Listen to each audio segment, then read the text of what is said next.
আমার বাসায় থাকবি, আমার বাবার টাকা খরচ করবি, আবার আমার বাবার নাম ভাঙিয়ে চলবি, অন্য মেয়েদেরকে নিয়ে নষ্টি ফষ্টি করবি, এটা তো মেনে নেব না। তুই এখন বাসা থেকে বের হয়ে যাবি, আমার চোখের সামনে থেকে দূর হয়ে যা তুই। আপু, এইগুলো তুমি কি বলছো? তুমি তো ভালো করেই জানো চাচা চাচি আর তুমি ছাড়া আমার পৃথিবীতে কেউ নেই। আমি এই বাড়ি থেকে বের হয়ে কোথায় থাকবো, কি খাবো, কি করব? তা আমার বলে দিতে হবে তোকে যে মেয়েদের সঙ্গে আকাম কোকাম করে বেড়াস, সেই মেয়েদের কাছে গিয়ে থাকবি? আমার বাসাতে তোর কোনো ঠাঁই নেই। আপু, তুমি ভুল বুঝছো আমাকে। আমি মোটেও অমন ছেলে না, তুমি ভালো করে জানো। তারপরও আমাকে এত কথা শোনাচ্ছ কেন তুমি? ও, মনে পড়েছে, তুমি তাহলে আমাকে সাদিয়ার সঙ্গে দেখেছো শপিং মলে, তাই তো? শপিং মলে দেখলাম দুজন এমনভাবে চলাফেরা করছিলি হাতে হাত রেখে, দেখে যে কেউ বুঝতে পারবে তোরা দুজন স্বামী স্ত্রী। দেখো আপু, একদম বাজে কথা বলবে না। কি বলছো এগুলো তুমি আবোল তাবোল? ওর আগামীকাল জন্মদিন, তাই আমাকে নিয়ে গিয়েছিল শপিং মলে মার্কেট করার জন্য। এর থেকে বেশি কিছু না।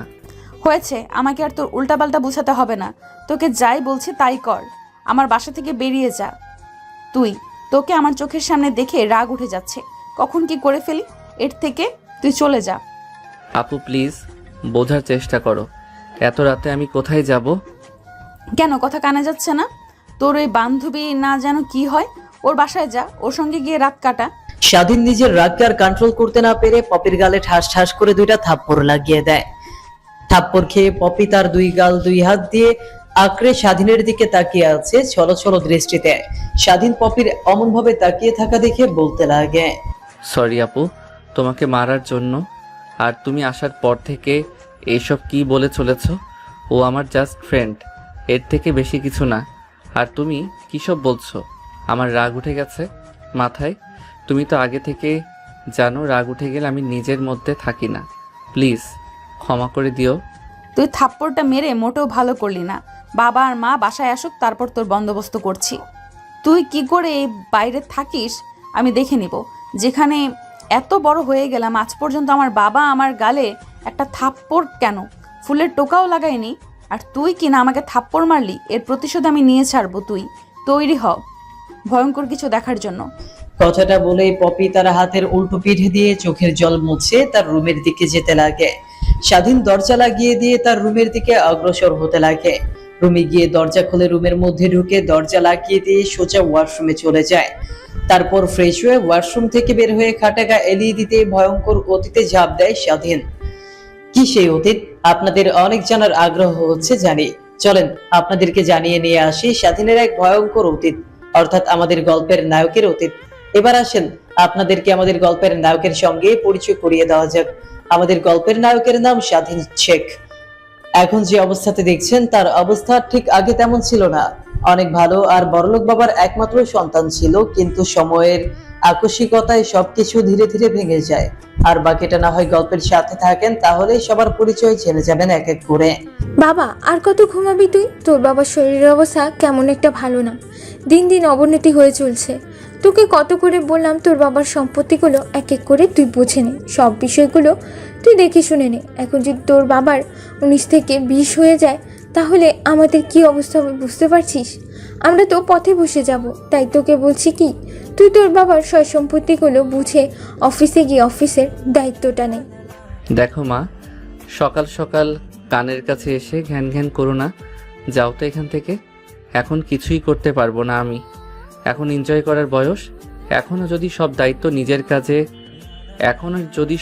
নিজের কাছে নেই, তাহলে এনজয় করব কখন বলো? এখন বয়সটা এনজয় করার। আমি এইচএসসি পরীক্ষা দেওয়ার পর না হয় সব দায়িত্ব নিজের কাঁধে তুলে নেব, তখন তোমাদের নিজেদের বলতেও হবে না। কিন্তু বাবা তুই দেখ, তোর বাবার অবস্থা দিন দিন অবনতি হচ্ছে, অনেক অসুস্থ। প্রত্যেক দিন চিন্তা হয় কি থেকে কি হয়ে যায়। তোর উচিত তোর বাবার পাশে থাকা এই দুঃসময়। দেখো মা, আর কতবার তোমাকে বলবো আমি এখন অফিসের দায়িত্ব কিছুই নিতে পারবো না। এইচএসসি পরীক্ষা দেওয়ার পর সব কিছু সম্ভব হবে। এখন যাও তো এখন। ঘুমা, আর তোকে ডিস্টার্ব করবো না। দেখিস কখন আর তোকে কিছুই বলবো না। তোর যা ইচ্ছা তাই কর, আমাদের কথা তো তুই কখনো শুনবি না। তা তো আমরা ভালো করেই জানি।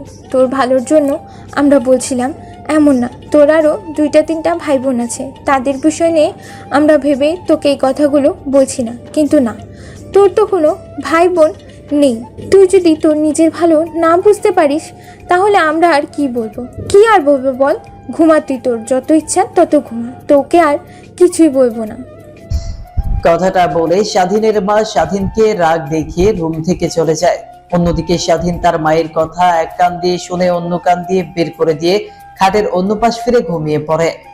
তোমার ছেলেকে নিয়ে আমার অনেক চিন্তা হয়, না জানি এর ভবিষ্যৎ কি। এখনই এর যে অবস্থা, বন্ধু বান্ধবীদের ছাড়া একদম চলতেই পারে না, নিজের দিকে তেমন একটা খেয়ালই রাখে না। জানো, আগামীকাল রাত 2টার সময় বাসায় ফিরেছে। কাজের মেয়ে আমাকে এসে বললো রাতে নাকি অনেক ড্রিঙ্কস করে মাতাল হয়ে ফিরেছে। তাকে নাকি আবোল তাবোল কথাও বলেছে। কোনো মতে স্বাধীনকে তার রুমে দিয়ে আসতে পারে সেই ছেলেটাকে আদর করে করে একদম মাথায় তুলেছ তুমি। এখন দেখো একদম আদরে বাদর হয়ে গেছে। এখন তোদের বয়স আনন্দ করার, এখন আনন্দ করবে না তো কিছুদিন পর আনন্দ করবে। ওকে কিছু বলো না, সময় হলে সব কিছু যখন বুঝতে পারবে তখন নিজে সব দায়িত্ব নিজের কাছে তুলে নেবে। দেখো, এই যে এই তোমার জন্যই ছেলেটার আজ এমন অবস্থা হয়ে এসেছে। তুমি কেন কোনো কথা বললে না?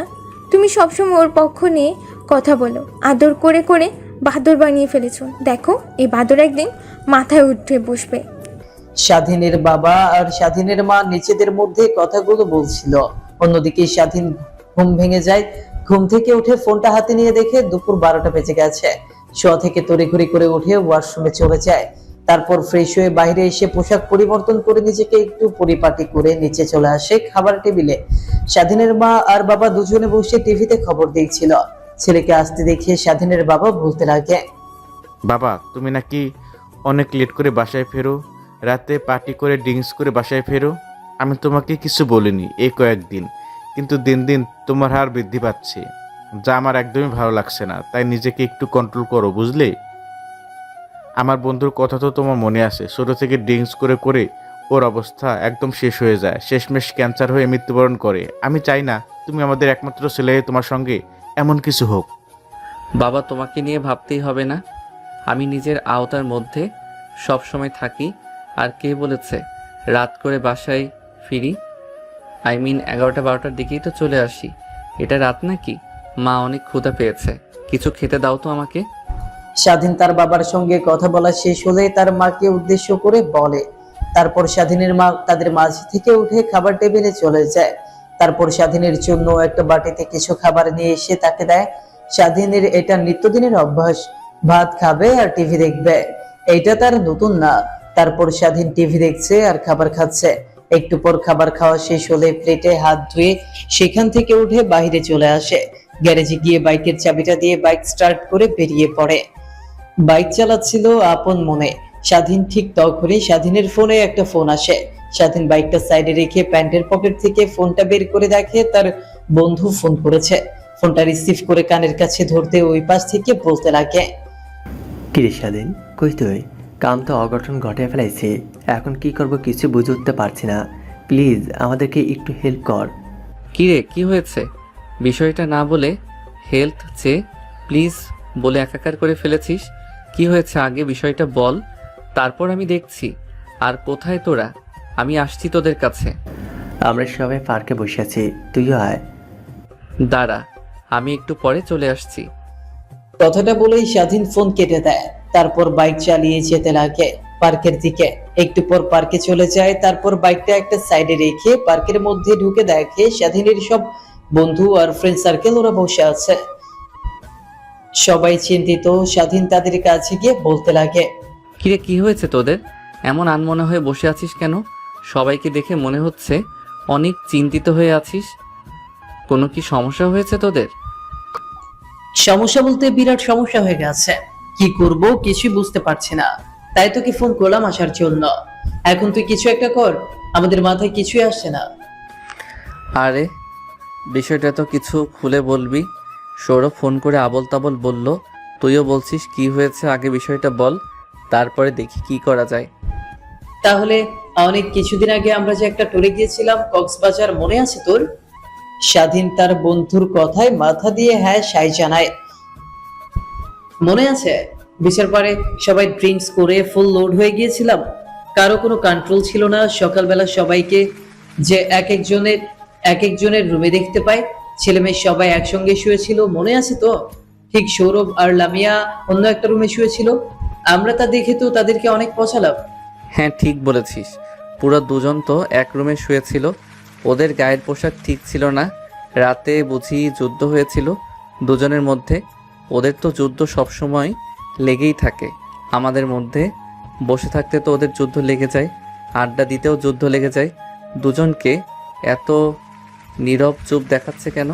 আর এত চিন্তিত হয়ে বসে আছিস কেন? কি হয়েছে তোদের? সৌরভ আর লামিয়ার দিকে তাকিয়ে কথাগুলো বলে স্বাধীন। স্বাধীনের কথা শুনে লামিয়া স্বাধীনের দিকে তাকাতেই দেখে লামিয়ার চোখে স্পষ্ট পানি, বোধহয় মেয়েটা অনেক কান্না করেছে। সৌরভ মুখ তুলে তাকালে দেখে ওর কপালে স্পষ্ট চিন্তার ভাঁজ ফুটে উঠেছে। আরে শালা, আমার সম্পূর্ণ কথা শেষ হতে দে, কথার আগে বাম হাত ঢুকিয়ে দিস কেন তুই? হ্যাঁ, আগে সম্পূর্ণ কথা শোন।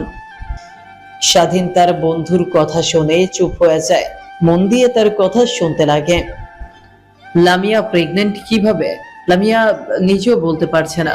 আমরা সন্দেহ করছি কক্সবাজারে ওই দিন রাতে ওদের দুজনের মধ্যে কিছু হয়েছিল, এরপর লামিয়া প্রেগনেন্ট হয়। আমরা এটাই ভাবছি লামিয়াকে সৌরভ মেনে নিতে রাজি হয়েছে, বাট কিভাবে কি দিয়ে শুরু করব কিছুই বুঝে উঠতে পারছি না। সৌরভের মা বাবা আর লামিয়ার মা বাবাকে কিভাবে রাজি করাবো আমরা বুঝে উঠতে পারছি না। তাই সবাই চিন্তিত হয়ে বসে আছি আর তোকে ফোন করে আসতে বলেছি, তুই কিছু একটা বুদ্ধি বের করে দে।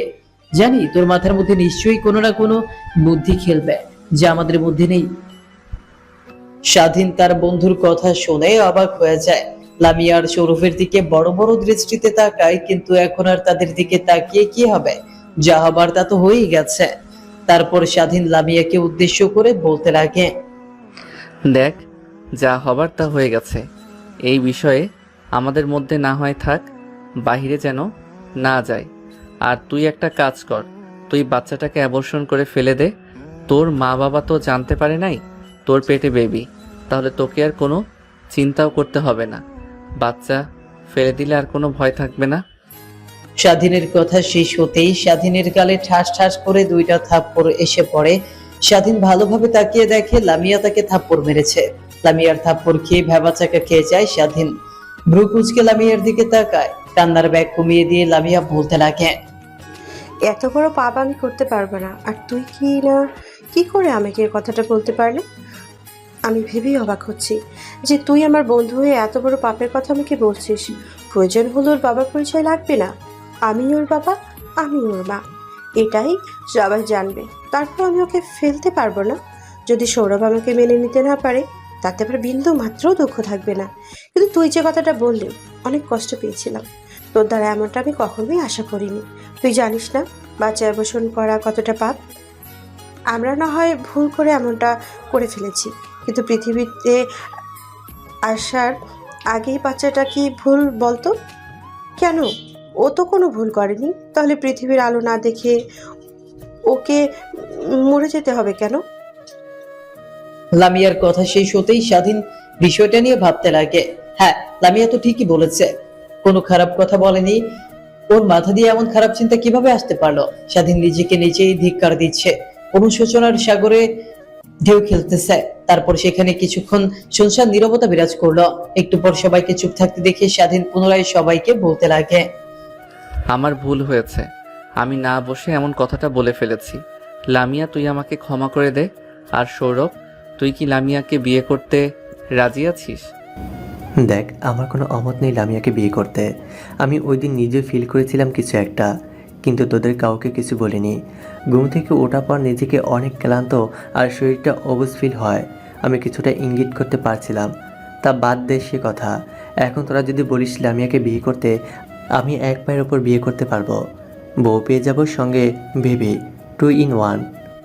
সৌরভের কথা শুনে সবাই হা করে হাসতে লাগে, কিন্তু লামিয়ার মুখে কোনো হাসির রেখা নেই।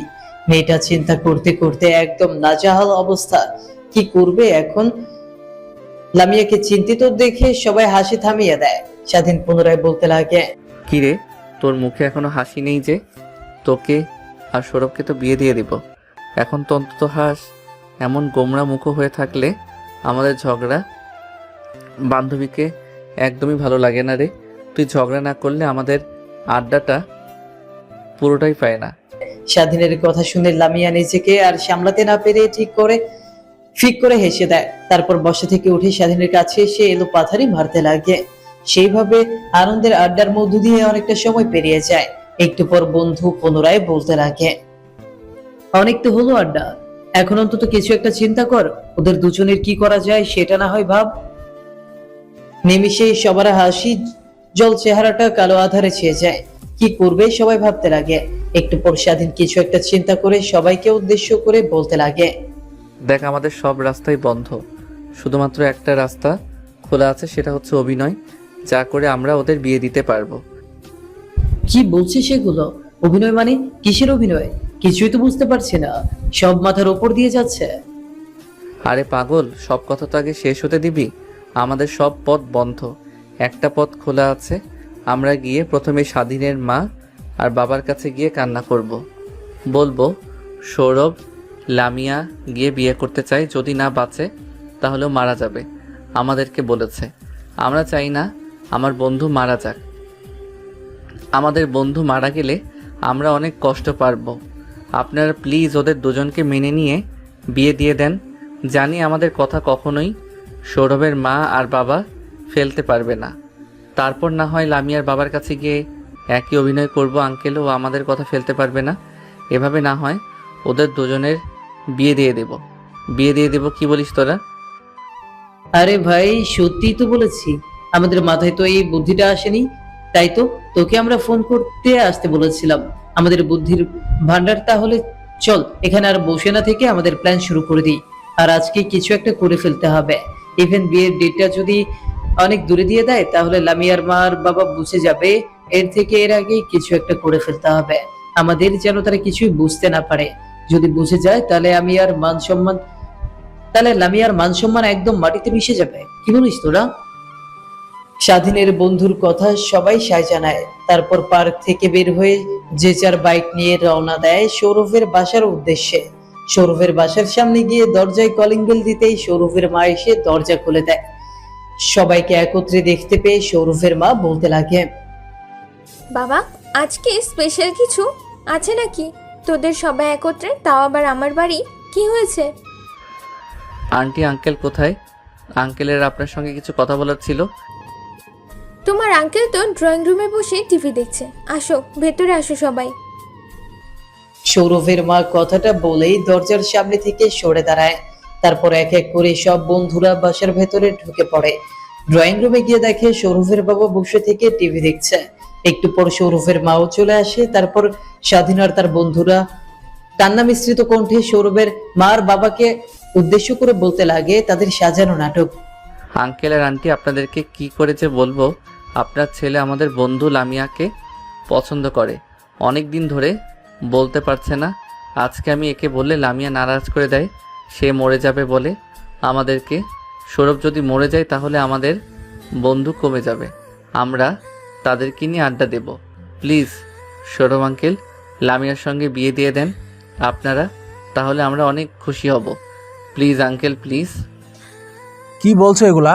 তোমরা? সৌরভ তো নিজে আমার মাথার উপর বসে খায়, ও বিয়ে করে ওর স্ত্রীকে কি খাওয়াবে? এত করে বলেই কোম্পানিতে বয়, কিন্তু সে তো তোমাদের সঙ্গে আড্ডা ঘোরাঘুরি করতেই ব্যস্ত। অমন বাউন্ডারির ছেলেকে তার মেয়ে বিয়ে দিব, আর আমরা কি মুখ নেই লামিয়ার মা বাবার সামনে গিয়ে দাঁড়াবো? আমার ছেলে ঘোরাফেরা করে, কোনো কাজ কাম করে না। আপনার মেয়েকে বিয়ে দেন, তখন লামিয়ার মা আর বাবা আমাদেরকে বাড়ি থেকে অপমান করে বের করে, তাই না?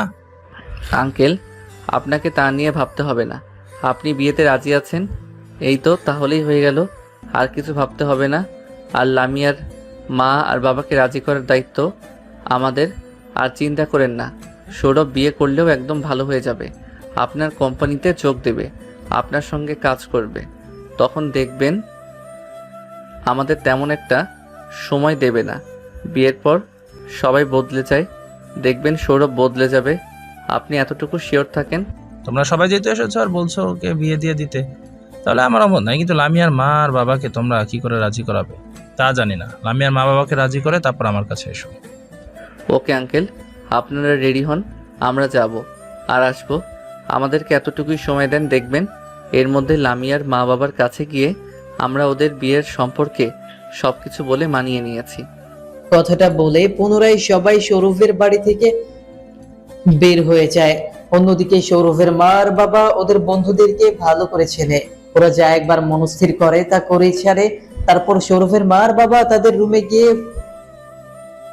রেডি হয়ে নেয়, কারণ জানে একটু পর তারা সবকিছু রাজি করে বাসায় আসবে। তারপর তাদেরকে লামিয়াদের বাসায় যেতে হবে। অন্যদিকে স্বাধীন আর স্বাধীনের বন্ধুরা লামিয়ার মা আর বাবার কাছে গিয়ে তাদেরকে বোঝাতে লাগে। সৌরভের মা আর বাবার মতো লামিয়ার বাবাও স্বাধীন আর তার বন্ধুদের কথা শুনে রাজি হয়ে যায়। শালা, সবকিছু তো ঠিক করে ফেললামই, এখন তোদের দুজনকে আমাদের সবাইকে ট্রিট দিতে হবে, না হলে তোদের বিয়ে হবে না, বদদোয়া করে দিলাম। ভাই প্লিজ বন্ধ করিস না, তোর দোহায় আজ এত দূর পর্যন্ত তোরা সবাই আমার কাছ থেকে টিট চাচ্ছিস, তাই তো আমি টিট দেবো। আগে বিয়ের ডেটটা ফাইনাল করে নিই, তারপর তোদের সবাইকে টিট দেবো। মনে থাকে যেন, বলে দিলাম। কথাটা বলে বাইক স্টার্ট দিয়ে সবাই সৌরভের বাসায় চলে আসে। তারপর সৌরভের বাসায় এসে দরজায় কলিং বেল দিতেই সৌরভের মা এসে দরজা খুলে দেয়। তারপর এক এক করে স্বাধীন আর ওর বন্ধুরা বাসার মধ্যে ঢুকে পড়ে।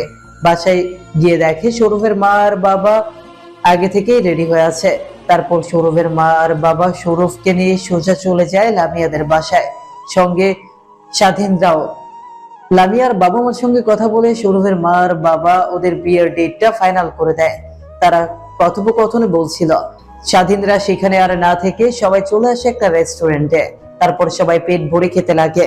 টুইটের খাওয়ার মাঝখানে স্বাধীনের একটা বন্ধু বলে ওঠে, তোদের দুজনের তো হেললে হয়ে গেল, এখন তো আমাদেরকে তেমন সময় দিবি না, সংসার বউ নিয়ে ব্যস্ত থাকবি। তুই ঠিক বলেছিস যে তোদের সঙ্গে আর আগের মতো আড্ডা দিতে পারবো না, কিন্তু তোদের ভালোবাসা কখনই কমবে না আমার। কথাটা বলে সবাই অনেকটা বাধ্য হয়ে যায়। তারপর খাওয়া দাওয়া শেষ করে আড্ডা দেয়। বিলের কাগজটা সৌরভ হাতে নিয়ে বড় বড় করে তাকিয়ে আছে। সৌরভকে বড় বড় করে তাকিয়ে থাকতে দেখে স্বাধীন বলতে লাগে, কিরে, কি হয়েছে? অমনভাবে বিলের কাগজটা নিয়ে দাঁড়িয়ে আছিস কেন? বিলটা দিয়ে দে। তোরা কি মানুষ না হাতি? একসঙ্গে 15,000 টাকা খাবার কি করে খালি? এখন তো আমার কাছে এত টাকা নাই, মাত্র 10,000 টাকা আছে। তোমাকে দিতে হবে না, আমি বিল দিয়ে দিচ্ছি। কথাটা বলে লামিয়া স্বাধীনের হাত থেকে বিলের কাগজটা কেড়ে নেয়। তারপর ওয়েটারকে বিল দিতে ওয়েটার সেখান থেকে চলে যায়। তারপর পুনরায় সবাই একত্রে আড্ডা দিতে লাগে। সেইভাবে অনেকটা সময় পার হয়ে যায়। রাত যখন প্রায় 11টা বাজে তখন রেস্টুরেন্ট থেকে বের হয়ে যে যার বাসায় চলে যায়। অন্যদিকে স্বাধীন বাসায় এসে দরজায় কলিং বেল দিতেই কাজের মেয়ে এসে দরজা খুলে দেয়। তারপর সোজা স্বাধীন তার রুমে চলে যায়। ফ্রেশ হয়ে খাটে শুয়ে ফেসবুক করতে করতে রাত যখন প্রায় 1টা বেজে যায় তখন ঘুমিয়ে পড়ে। পরের দিন সকালবেলা ঘুম থেকে উঠে ফ্রেশ হয়ে খাওয়া দাওয়া করে কলেজের উদ্দেশ্যে বেরিয়ে পড়ে। কলেজে গিয়ে ক্লাস করতে লাগে, বন্ধুদের সঙ্গে আড্ডা দিয়ে বাসায় চলে আসে। এভাবে কাটতে লাগে অনেকটা সময়। ধীরে ধীরে সৌরভ আর লামিয়ার বিয়ের দিনও ঘনিয়ে আসে। বিয়ের দিন সবাই অনেক আনন্দ ফুর্তি করছিল। ছাদে বসে সবাই ড্রিঙ্ক করছিল। সবার ড্রিঙ্ক করা দেখে সৌরভ ড্রিঙ্কস হাতে নিয়ে খেতে যাবে, ঠিক তখনই স্বাধীন ওর হাত থেকে বোতলটা কেড়ে নিয়ে বলতে লাগে, শালা, আজকেও কি উল্টাপাল্টা কিছু করার নিয়ত আছে নাকি? তোর নতুন নতুন বিয়ে, বাসর ঘরে যাবি জিন্স করলে, তোর তো কিছুই মনে থাকবে না। মনে নেই একবার ড্রিঙ্ক করে কি হয়েছে? এখন কি হবে? যা সোজা এখন বাসর ঘরে যাবি, নাকি তোকে জোর করে আমরা রেখে আসবো? দেখ, অনেক নার্ভাস লাগছে আমার। প্রথম তো এর জন্য বোধ হয় একটু পর যায়। তোরা আনন্দ কর, আমি দাঁড়িয়ে থেকে দেখি। আমাকে যেহেতু একটু ড্রিঙ্কস করতে দিবি না, তোরা কর, আমি দেখি তাকিয়ে থেকে। না, এক মুহূর্ত তো এখানে দাঁড়িয়ে থাকতে পারবি না। ঘরের দিকে তাকিয়ে দেখ কত বাজে, রাত 1টা বেজে গেছে। এখন যদি বাসর ঘরে না ঢুকিস তাহলে বিড়াল কখন মারবি আর এনজয় কখন করবি? এই তোরা ধরতো শালাকে। এ তো দেখছি খালি মুখে সোনার বান্দানা, একে জোর করে বাসর ঘরে রেখে আসতে হবে। ধর ধর, সবাই ধর। তারপর স্বাধীনের কথা শুনে স্বাধীনের সব বন্ধুরা সৌরভকে কাঁধে তুলে নিয়ে একজন হাত, একজন পা, একজন মাথা নিয়ে সামনের দিকে এগোতে লাগে। সজীবের রুমের দিকে যাচ্ছিল, ঠিক তখনই সৌরভের বাবার সঙ্গে দেখা হয়। সৌরভের বাবা সৌরভকে কাঁধে নিয়ে রাখায় সৌরভের বাবা স্বাধীন আর তার বন্ধুদেরকে বলতে লাগে, কি হয়েছে বাবা, তোমরা সৌরভকে কাঁধে তুলে কোথায় নিয়ে যাচ্ছ? আঙ্কেল আর বইলেন না, ওকে কত কাঠখড় পরিয়ে বিয়ে দিয়েছি, আর ও বলছে বাসর ঘরে যাবে না, তাই আমরা সবাই বোর করে বাসর ঘরে নিয়ে যাচ্ছি। স্বাধীনের মুখ থেকে এমন কথা শুনে সৌরভের বাবা সেইখানে আর এক মুহূর্ত না দাঁড়িয়ে থেকে হনহন করে হাঁটতে লাগে। তারপর স্বাধীন সৌরভকে পাজা কোদা করে রুমের সামনে নিয়ে এসে নামিয়ে দেয়। সৌরভকে রুমের মধ্যে লাথি দিয়ে ঢুকিয়ে দিয়ে বলতে লাগে, বাই বাই, আমরা গেলাম, তোরা এখন এনজয় কর, আর সকালের আগে কিন্তু দরজা খুলছে না। আর শোন, এমন কিছু করিস না যার দ্বারা একসঙ্গে দুইটা মামা ডাক শুনতে হয়। স্বাধীনের কথা সৌরভের মাথার ওপর দিয়ে গেল। স্বাধীনের কথা শুনে স্বাধীনের সব বন্ধুরা হা হা করে হাসতে লাগে। অন্যদিকে লামিয়া লজ্জায় লাল হয়ে যায়। তারপর সৌরভ যে খাটে বসে পড়ে, লামিয়ার ঘোমটাটা সরিয়ে কপালে চুমু দেয়। ওরা ওদের মতো বাসর করুক, তা আমাদের না জানলেও হবে। যদি জানার এত ইচ্ছে থাকে তাহলে বিয়ে করে জেনে নেন, ভালো হবে। স্বাধীন সৌরভের রুমের দরজা লাগিয়ে দিয়ে পুনরায় সাথে চলে যায়। তারপর রাতভর বন্ধুদের সঙ্গে আড্ডা দিতে লাগে। আড্ডা দিয়ে সেখানে ঘুমিয়ে পড়ে। পরদিন সকালবেলা কারো মিষ্টি হাতের স্পর্শ পেয়ে আর মিষ্টি ডাকে স্বাধীনের ঘুম ভেঙে যায়। ঘুম ভেঙে মিটমিট করে তাকিয়ে দেখে তার সামনে একটা মেয়ে বসে আছে। স্বাধীনকে উদ্দেশ্য করে বলছে, এই যে মিস্টার সাদিক, শুয়ে আছেন কেন? দেখছি সাতটাকে তো পুরো বারবার করে ফেলেছেন আপনারা সবাই। তাকে আপনাদেরকে তো চিনলাম না, আর বিয়ের দিনও তেমন একটা দেখলাম না। মেয়েটার কথা শুনে স্বাধীন তার চোখ হাত দিয়ে ডলে ভালোভাবে তাকিয়ে বোঝার চেষ্টা করে কে, কিন্তু স্বাধীন বুঝতে পারে না। মেয়েটির কণ্ঠস্বর শুনে আশেপাশে পড়ে থাকা স্বাধীনের সব বন্ধুরা উঠে বসে। তারপর স্বাধীন মেয়েটিকে উদ্দেশ্য করে বলে, আপনি কি? আপনাকে তো চিনলাম না, আর কি আবল তাবল বকে চলেছেন? আমি এই বাসার মেয়ে, আমার বাসায় এসে আমাকেই বলছেন আমি কে? মানে এই বাসার মেয়ে? মানে এইটা তো সৌরভের বাসা, আর এই সৌরভের তো একটা ছোট্ট বোন আছে, সে তো বিদেশে লেখাপড়া করে, শুনলাম বিয়েতে আসেনি। তা আপনি কে? ও, তাহলে আপনারাই হচ্ছেন আমার ভাইয়ের গুণবতী বন্ধুরা। আমি আমার সৌরভ ভাইয়ের বোন, আর বিদেশ থেকে কালকে রাতে এসেছি। ও সরি, চিনতে পারিনি। সরি বলতে হবে না। তা পুরো ছাদটাকে তো বার বানিয়ে ফেলেছেন। এপাশে ওপাশে মদের বোতল ফেলে আপনাদের কি মদ খাওয়া আর ড্রিঙ্কস করা ছাড়া অন্য কোনো কাজ নেই? মেয়েটার কথা শুনছিল স্বাধীন। আনমনে মেয়েটার কথা বলতে বলতে ছাদের ওপর থেকে ড্রিঙ্কসের বোতলগুলো গুছিয়ে রাখতে লাগে। স্বাধীন মেয়েটির দিকে অপলক দৃষ্টিতে তাকিয়ে আছে। এই যেন একটা পরী ভুলবশত মাটিতে নেমে এসেছে। স্বাধীনকে এমন ভাবে তাকিয়ে থাকতে দেখে স্বাধীনের সব বন্ধুরা ওর কাছে এসে মাথায় গাঁটটা মেরে বলতে লাগে, কিরে শালা, এমন ভাবে তাকিয়ে আছিস কেন? নাকি প্রেমে পড়ে গেলি? তুই সেই ঘুম থেকে ওঠার পর থেকে দেখছি ওর দিকে ড্যাব ড্যাব করে তাকিয়ে আছিস। মনে রাখিস, ও কিন্তু আমাদের ছোট্ট বোনের নজরে দেখবি ওরে, বুঝলি? কেন রে, বউয়ের নজরে কি দেখলে কোনো সমস্যা হবে? শোন, ওকে আমি বউয়ের নজরে দেখব, আর তোরা বোনের নজরে দেখবি, বুঝলি?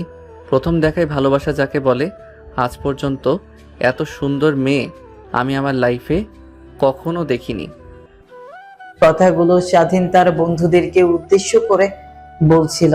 সৌরভের বোন ছাদটা পরিষ্কার করে ছাদ থেকে নেমে যায়। তারপর স্বাধীন ছাদে আর বসে না থেকে তার বন্ধুদের সঙ্গে নিয়ে বাড়ি থেকে বের হয়ে যায়। তারপর তার বাসায় গিয়ে ফ্রেশ হয়ে লম্বা একটা ঘুম দেয়। বিকেলের দিকে আবার সৌরভের বাসায় চলে আসে। তারপর সব বন্ধুরা একত্রে হয়ে আড্ডা দিতে লাগে। এইভাবে কেটে যায় অনেক কয়েকটা দিন। ধীরে ধীরে বিয়ের ধুমধাম ঘনিয়ে আসছে। আগে থেকে বাড়িতে মানুষ নেই, সবাই চলে গেছে। স্বাধীন আর ওর বন্ধুরা একটা রুমে বসে আড্ডা দিচ্ছিল। ঠিক তখনই সৌরভের বোন রুমের মধ্যে প্রবেশ করে। ভাইয়া, আপনাদেরকে মা আর বাবা নিচে খাবার টেবিলে খাবার খাওয়ার জন্য ডাকছেন, আপনারা যান। মারিয়ার কথা শুনে রুম থেকে সবাই বেরিয়ে যায় খাবার টেবিলের উদ্দেশ্যে, কিন্তু স্বাধীন রুম থেকে বেরিয়ে যায় না, ঠায় মেরে সেখানেই বসে আছে। স্বাধীনকে রুম থেকে বেরিয়ে যেতে না দেখে মারিয়া বলতে লাগে, কি হলো, আপনাকে কি আবার আলাদাভাবে বলতে হবে? যান নিচে, খাবার টেবিলে আপনাদের জন্য অপেক্ষা করছে মা। আর বাবা যান, আপনিও যান। কথাটা বলছিল আর রুমটা ভালোভাবে ঝেড়ে গুছিয়ে রাখছিল।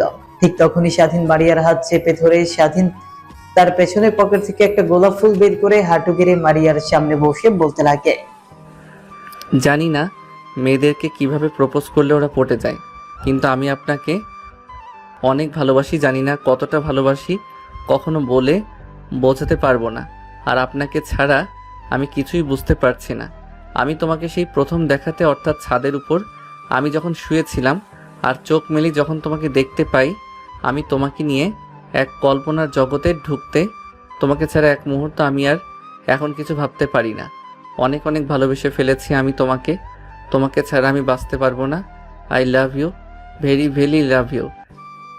স্বাধীন কথাটা বলা শেষ হলেই সামনের দিকে যে তাকাতে যাবে অমনি ঠাস ঠাস করে গালে দুইটা থাপ্পড় বসিয়ে দেয়। থাপ্পড় খেয়ে স্বাধীন বাকরুদ্ধ হয়ে যায়।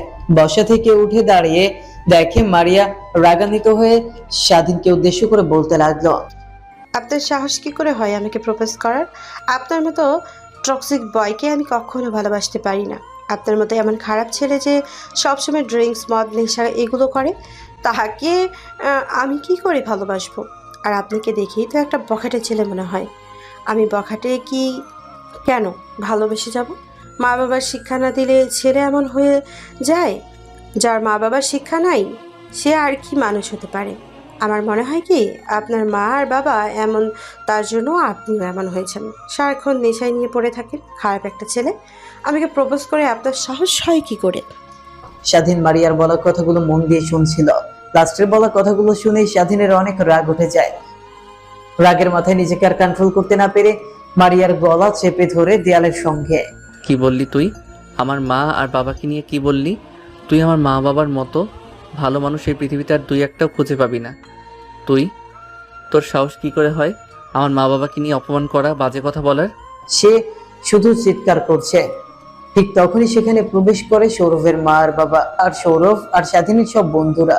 স্বাধীনকে এমন অবস্থায় দেখে সৌরভের বাবা গিয়ে মারিয়াকে স্বাধীনের হাত থেকে ছাড়ায়। স্বাধীনের গালে ঠাস ঠাস করে দুইটা থাপ্পড় লাগিয়ে দিয়ে সৌরভের বাবা বলতে লাগে, তোর সাহস কি করে হয় আমার মেয়ের গায়ে টাচ করার? সৌরভের বাবার কথা শেষ হতে না হতেই মারিয়া কান্না মিশ্রিত কণ্ঠে সবাইকে উদ্দেশ্য করে বলতে লাগে, বাবা প্লিজ, তুমি আমাকে এই নরবিশ্বাসের হাতে থেকে বাঁচাও। আমাকে ধরতে চেয়েছিল, আমি তাতে রাজি না হওয়ায় ও আমাকে মারার হুমকি দেয়। আমি চিৎকার দিতে গেলে আমার মুখ চেপে ধরে। আর তোমরা যদি ঠিকমতো না আসতে আমাকে আজও মেরে ফেলতো একজন ধর্ষণ। মারিয়ার কথা শুনেই স্বাধীন অবাক হয়ে যায়। নিজের কানকে যেন নিজেই বিশ্বাস করতে পারছে না। কিভাবে একটা মেয়ে হয়ে এত বড় মিথ্যা কথা বলতে পারে? সৌরভের বাবা নিজের রাগকে আর কন্ট্রোল করতে না পেরে এপাশ ওপাশ থেকে খাটের নিচ থেকে একটা লাঠি বের করে স্বাধীনকে এলো পাথারি মারতে লাগে। অন্যদিকে স্বাধীন পাথরের ন্যায় সেখানে দাঁড়িয়ে আছে। কখনো ভাবতে পারেনি মারিয়া এমন কথা বলতে পারে তাকে বিল করে। স্বাধীনকে মারতে মারতে আধমরা করে ফেলে মারিয়ার বাবা। তারপর ওর পকেট থেকে ফোন বের করে স্বাধীনের মা আর বাবাকে ফোন করে বাসায় আসতে বলে। সৌরভের বাবা স্বাধীনের মা আর বাবা বাসায় আসতে সৌরভের বাবা বলতে লাগে, কি ছেলে জন্ম দিয়েছেন আপনি যে মেয়েদেরকে সম্মান করতে জানে না, যে মেয়েদের জাত আসলে মানুষের উপরের দিক দিয়ে মানুষকে কখনো বিবেচনা করা যায় না। ভেবেছিলাম ছেলেটা অনেক ভালো, কিন্তু তার মনে যে এত শয়তানে কখনো ভাবতেও পারিনি। আপনার ছেলে আমার মেয়েকে রেপ করতে চেয়েছিল। সময় মতো আমরা না আসলে আমার মেয়েকে মেরে ফেলতো আপনার ছেলে। আমার মনে হয় কি আপনার ছেলে জন্মের কোনো ঠিক নেই, তা না হলে কখন এমনটা করতে পারে নিজের বন্ধুর বোনের সাথে? স্বাধীনের বাবা মাটির দিকে তাকিয়ে নিজের রাগকে দমানোর চেষ্টা করছে। অন্যদিকে স্বাধীনের মা কান্না করে চলেছে। স্বাধীনের সব বন্ধুরাও সবাই স্বাধীনকে ভুল বুঝছে। হাসি উজ্জ্বল পরিবেশটা নিমেষেই শুনশান নীরবতা বিরাজ করে। অন্যদিকে স্বাধীন তার মুখ ফুটে দুইটা কথা বলবে সেই শক্তিটাও অবশিষ্ট নেই। সৌরভের বাবার মারার কারণে আর কোনো কিছু মনে নেই। স্বাধীনের চোখ মেলে তাকাতে চার পাঁচটা ভালো করে লক্ষ্য করে বুঝতে পারে এটা একটা হাসপাতাল। চোখ মেলে পাশে তাকিয়ে দেখে তার মা তার দিকে ছলছল দৃষ্টিতে তাকিয়ে আছে। স্বাধীন মাথায় অনেক ব্যথা অনুভব করে। হাত দিয়ে মাথা চেপে ধরে স্বাধীনের জ্ঞান ফেরা দেখে তার পাশ থেকে উঠে কেবিনে চলে যায়। একটু পরে ডাক্তার আর তার বাবাকে সঙ্গে নিয়ে কেবিনের মধ্যে প্রবেশ করে ডাক্তার সাহেব স্বাধীনকে ভালোভাবে চেক আপ করে বলে, বাসায় নিয়ে গিয়ে ভালো মন্দ খাবেন আর ওকে একটু যত্নেতে রাখবেন কিছুদিন। এখন কি বাসায় নিয়ে যেতে পারবো কি? হ্যাঁ, নিয়ে যেতে পারবেন। বা ওই যে বললাম কথাগুলো সে অনুযায়ী চলাফেরা করাবেন ওকে। হ্যাঁ, আপনি আমার সঙ্গে আসুন, আমি কিছু ওষুধ লিখে দিচ্ছি, সেগুলো খাওয়ালে খুব দ্রুত সুস্থ হয়ে উঠবে। কথাটা বলে ডাক্তারের সাহেব চলে যায়। স্বাধীনের বাবা সেখানে আর না দাঁড়িয়ে থেকে ডাক্তারের পিছু পিছু কেবিন থেকে বেরিয়ে যায়। অন্যদিকে স্বাধীনের মা তার পাশে এসে বসে স্বাধীন আমতা আমতা করে তার মাকে বলতে লাগে, মা, তুমি বিশ্বাস করো আমি এই জঘন্য কাজ করতে পারি? ওই মেয়েটা শুধু শুধু আমাকে মিথ্যা অপবাদ দিয়েছে, মিথ্যা অপবাদ দিয়ে সবার কাছে আমাকে ছোট করেছে। স্বাধীনের কথা শুনে তার মা কোনো কিছু দেখায় না। একটু পর হাতে একটা প্রেসক্রিপশন নিয়ে স্বাধীনের বাবা চলে আসে। তারপর স্বাধীনকে নিয়ে কেবিন থেকে বেরিয়ে যায়। প্রাইভেট কারে করে সোজা বাসায় নিয়ে আসে। বাসায় নিয়ে এসে বসার রুমে গিয়ে বসে পড়ে। স্বাধীনের বাবা আর মা তার রুমের দিকে যাচ্ছিল, ঠিক তখনই তার বাবা স্বাধীনকে উদ্দেশ্য করে বলতে লাগে, তোমার মতো কুলাঙ্গারের ছেলে আমার লাগবে না। তোর মতো ছেলে থাকার থেকে না থাকাই ভালো। যে ছেলের জন্য কারোর সামনে মুখ দেখাতে পারিনি তেমন ছেলে আমার লাগবে না।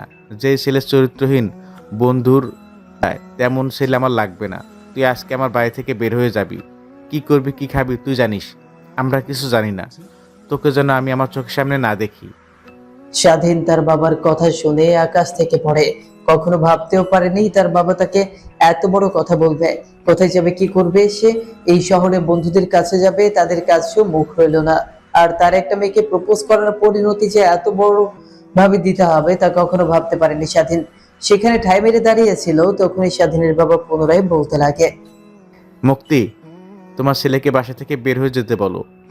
আমার ওকে দেখলেই ঘৃণা হচ্ছে। আমার বাসায় ওর কোনো ঠাঁই নেই।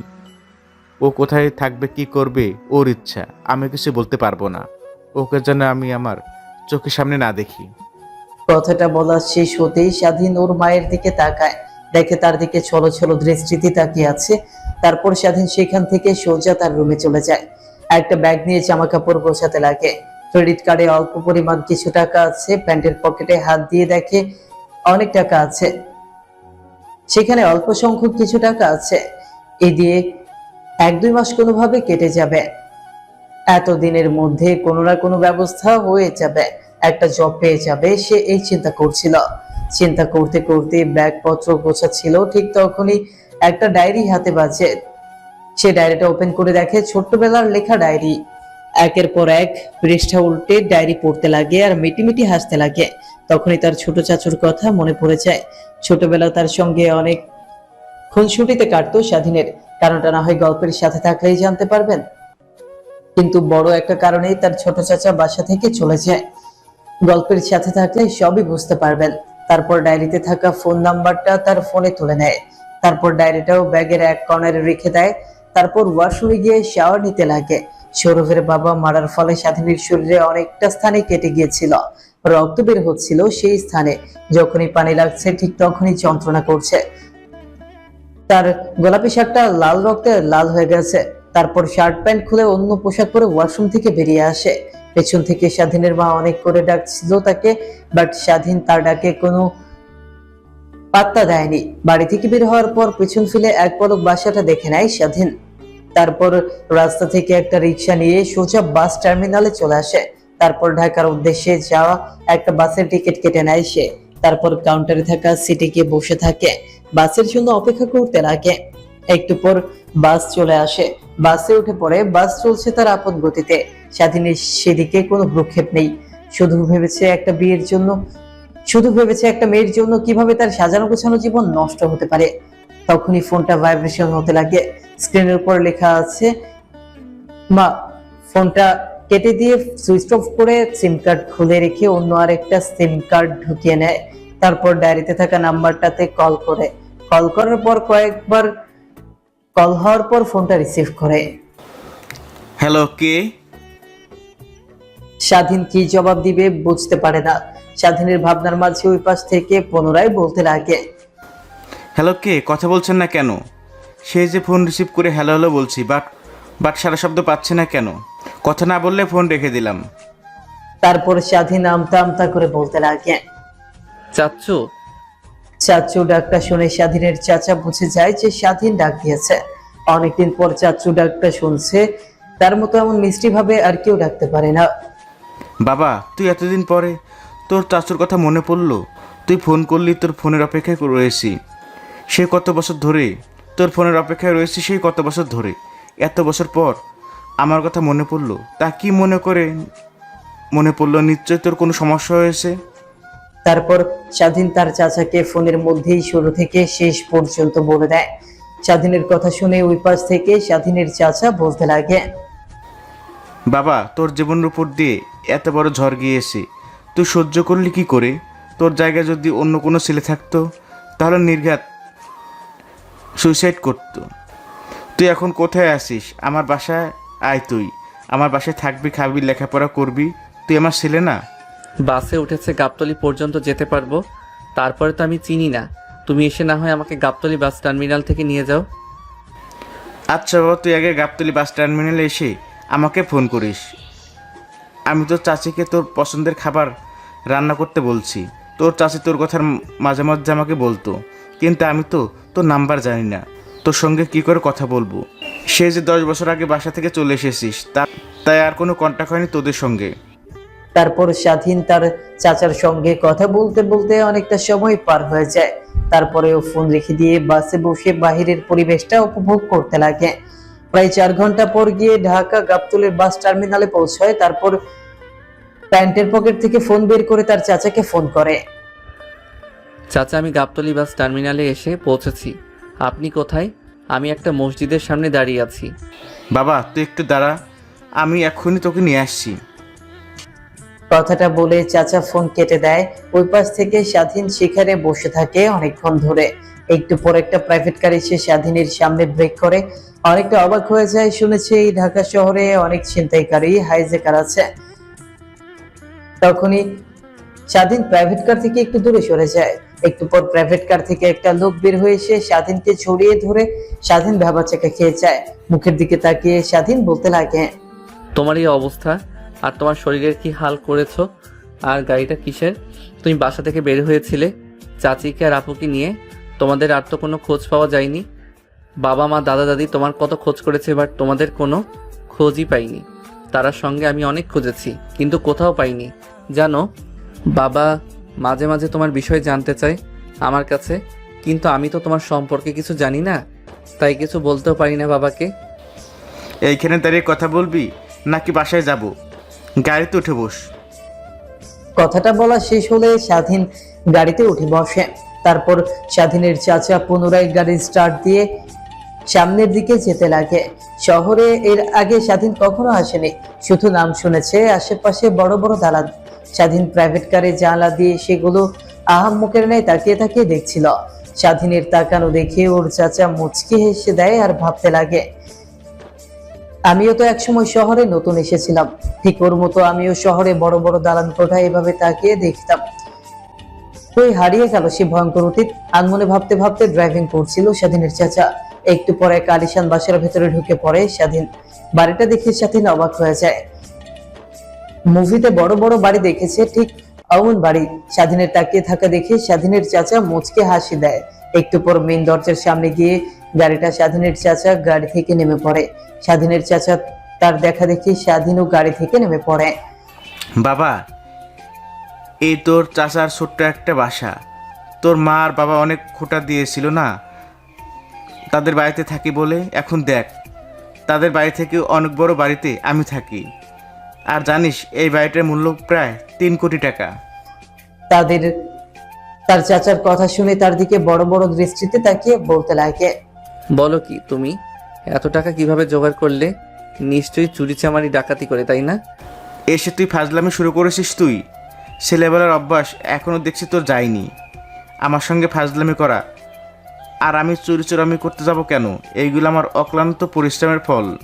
চল বাসার ভিতরে যাই। বাইরে দাঁড়িয়ে থেকে তোকে কিছু বলতে চাই না। অনেকক্ষণ ধরে না খেয়ে আসিস, মুখটা চুপসে গেছে দেখে মনে হচ্ছে। খাওয়া দাওয়া করবি, তারপর তোকে সব কিছু খুলে বলবো কিভাবে আমি এত সম্পত্তির মালিক হলাম। স্বাধীন তার চাচার কথা শুনে তার দিকে প্রশ্নসূচক দৃষ্টিতে তাকিয়ে আছে। দরজার সামনে গিয়ে স্বাধীনের চাচা কলিং বেল দিতেই দরজা খুলে দেয় তার চাচি। স্বাধীনকে দেখতে পেয়ে তার চাচি এসে জড়িয়ে ধরে বলতে লাগে, কি কি রে বাবা, এতদিন পর আমাদের কথা মনে পড়লো? হ্যাঁ, 10 বছর হলো বাড়ি থেকে বের হয়ে এসেছি, একবারও তো ফোন করে আমাদের সম্পর্কে জানতে চাইলে না। তোর চাচা কিছুক্ষণ আগে বলে বের হলো তুই আসছিস। কি যেন হয়েছে? তোর সঙ্গে কি কিছু হয়েছে রে বাবা? তোর মা আর বাবা কেমন আছে? আর তোর দাদা দাদি কেমন আছে? ছেলেটা অনেক জার্নি করে এসেছে, বিশ্রাম নিতে দাও, ওকে কিছু খেতে দাও, তারপর না হয় ওর কাছ থেকে সবার সম্পর্কে জানি। আগে তুমি কি বলছো ছেলেটাকে? আই আই বাবা, তোর সেই চাচা বলার পর থেকে আমি রান্না করছি তোর পছন্দের খাবারগুলো। 10 বছর হলো বাসা থেকে চলে এসেছি, তো কি হয়েছে? তোর পছন্দের খাবারগুলো এখনো ভুলতে পারিনি।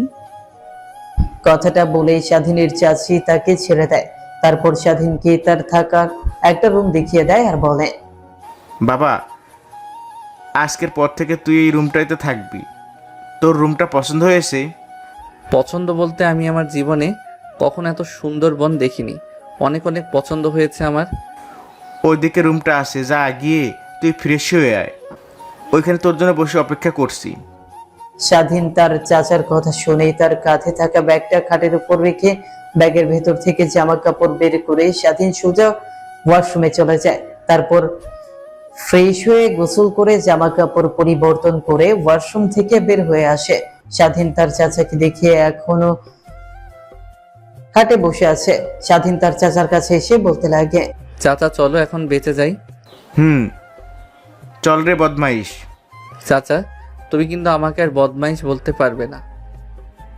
এখন কিন্তু আমি আর আগের স্বাধীন নই, অনেক বড় হয়ে গেছি, সব কিছু বুঝতে পারি। এখন আমার কিন্তু প্রেস্টিজ আছে। পাঞ্চার করে দিও না সকলের মাঝে। তুই আমার কাছে আগে যেমন ছোট্ট ছিলি, ঠিক এখনো সেই 7 বছরের ছোট বাচ্চাই রইলি, বুঝলি? স্বাধীন তার চাচার সঙ্গে কথা বলতে বলতে নিচে নামছিল। হঠাৎ বসার রুমের দিকে নজর যেতেই একটা মেয়েকে দেখতে পায়। স্বাধীন সেদিকে অপলক দৃষ্টিতে তাকিয়ে আছে। স্বাধীন বোঝার চেষ্টা করে এই মেয়েটিকে, কিন্তু কোনোভাবেই বুঝতে পারে না। দেখে তো মনে হচ্ছে তার থেকে একটু বড় হবে। তখন স্বাধীনের চাচা তাকে অমন ভাবে তাকিয়ে থাকতে দেখিয়ে বলতে লাগে, কিরে বাবা, কি দেখছিস অমন করে? ওইটা তোর বড় আপু। মনে নেই তোর বড় আপু পপির কথা? স্বাধীন তার চাচার কথা শুনে অবাক হয়ে যায়। কি ভাবলো আর কি, এটা কিনা তার বড় আপু পপি? দেখে তো মনে হচ্ছে এখনো তরতাজা 18 বছরের এক যুবতী। তখন স্বাধীন তার চাচাকে রাগানোর জন্য বলল, আমি তো চিনতেই পারিনি। প্রথম দেখাই ভেবেছিলাম এটা হয়তো তোমার শালি কিংবা অন্য কেউ। তবা তবা আস্তাগফিরুল্লাহ। বদমাইশ, চুপ। যা বলছে আমার সামনে থেকে, যা বলছিস ওর সামনে গিয়ে যেন বলিস না, তাহলে কিন্তু তোর খবর আছে। তোর আপু হচ্ছে একদম তোর দাদার মতো রাগী। মাঝে মাঝে আমি অবাক হয়ে যাই তোর আপুকে দেখে, আর আমার বাবার কথা মনে পড়ে যায়। হয়তো আমাকে রাগ দেখানোর জন্য সৃষ্টিকর্তা তোর আপুকে আমার কাছে পাঠিয়েছেন। তোমার কিন্তু কম রাগ নেই। সামান্য বাবার 2-1 কথা শুনে তুমি বাসা থেকে চলে এসেছো। তোমার ভাত নাচে, তোমার অধিকার নাচে তুমি চলে এসেছো। রাগ দেখিও। তোমার কি রাগ তাতে কম নাকি? হয়েছে, আর তোর বাবার গান গাইতে হবে না আমার সামনে। স্বাধীন আর স্বাধীনের চাচার কথা কাটাকাটি দেখি স্বাধীনের চাচি তাদেরকে উদ্দেশ্য করে বলতে লাগে, দুজনের আবার কি হলো? আচার চইল না, ঝগড়া লেগে গেছে। এখন আর বেটির ঝগড়া দেখতে হবে না, এখন চাচার ভাতিজার ঝগড়া দেখবো। চাচির কথা শুনে বসার রুমে বসে থাকা পপি আপু স্বাধীনদের দিকে তাকিয়ে অবাক হয়ে যায়।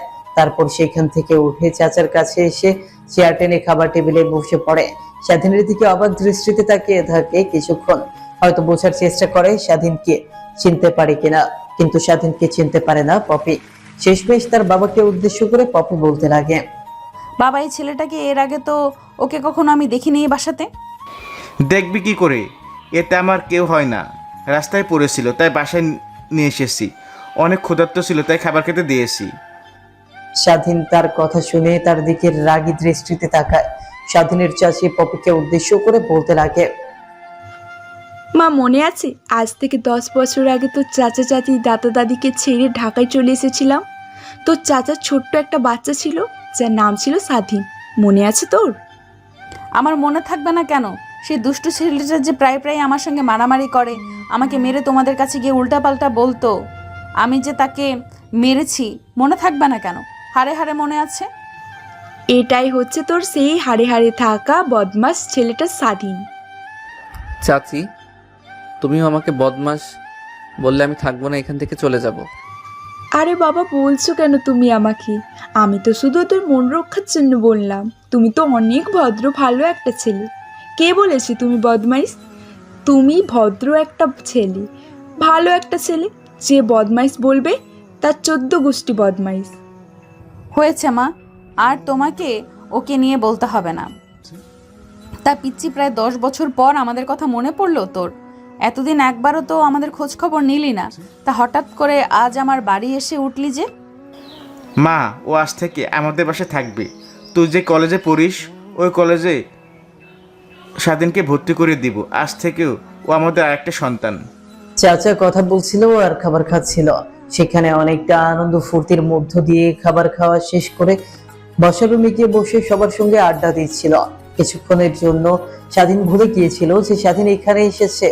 স্বাধীন বাসা থেকে অপমানিত হয়ে একটা মেয়ের কারণে। তখনই স্বাধীনের নজর যায় অপর দিকে। ওনার দিকে তাকিয়ে আছে স্বাধীন। পপির হাসি দেখে, তার গালে পড়া টল দেখে সে প্রতিনিয়ত তার প্রেমে পড়ে যাচ্ছে এমন চিন্তা ভাবনা করছিল সে। তখনই নিচের মাথায় নিচে একটা থাপ্পড় দিয়ে বলতে লাগে, মেয়েদের পাল্লায় পড়া যাবে না। আমার পরিচয় আমাকে গড়ে তুলতে হবে, পিছন ফিরে তাকানো যাবে না। আর মেয়েদের মায়ের দিকে ফিরেও তাকানো যাবে না। সময় হলে ওরা আমার দিকে এগিয়ে আসবে। আনমনে কথাগুলো ভাবছিল। ঠিক তখনই স্বাধীনের চাচা ওর গায়ে হাত দিয়ে বলতে লাগে, কিরে বাবা, কই হারিয়ে গিয়েছিলি তুই? তোকে এত করে ডাকছি, তোর কোনো সারা শব্দ খুঁজে পাচ্ছি না। দেখ, যা হবার হয়ে গেছে, তা নিয়ে আর ভাবতে হবে না। ওকে চাচা, বুঝতে পারছি। তা তুমি তো বললে না বাসা থেকে হাতে ফুটো করে নিয়ে বের হওয়ার লোক কিভাবে এত বড় বিজনেসম্যান হতে পারে, এত বড় বাড়ির মালিক হতে পারে? আমায় তো সব কিছু মাথার উপর দিয়ে যাচ্ছে। প্লিজ কিছু বুঝিয়ে বলো। শরীরে সাহস আর বুদ্ধি থাকলে সব কিছু করা সম্ভব। বাসা থেকে বের হয়েছিলাম হাঁটতে হাঁটতে, একটা টাকাও ছিল না। তোর চাষির গহনা বেচে আমি ব্যবসা শুরু করি। সেখান থেকে আজ এত দূরে এসেছি। এত দূর আসার পিছনে মূল কারণ জানিস? তোর বাবা। তোর বাবার প্রত্যেকটা কথা আজ আমাকে এত বড় করে তুলে ফেলছে। তোর বাবার উপর এখন আর কোনো রাগ নেই। আমি অনেক খুশি। গ্রামের বকেটে ছেলে সারাদিন শুধু জগ হলে বেড়াতো, সেই ছেলে এখন বড় কোম্পানির মালিক। তাকে হাজার হাজার ছেলে পেলে এসে স্যার বলে ডাকি। কিছুই বুঝতে পারছেন না তাই তো? এবার আসেন আপনাদেরকে শুরু থেকে শেষ পর্যন্ত বুঝিয়ে বলি।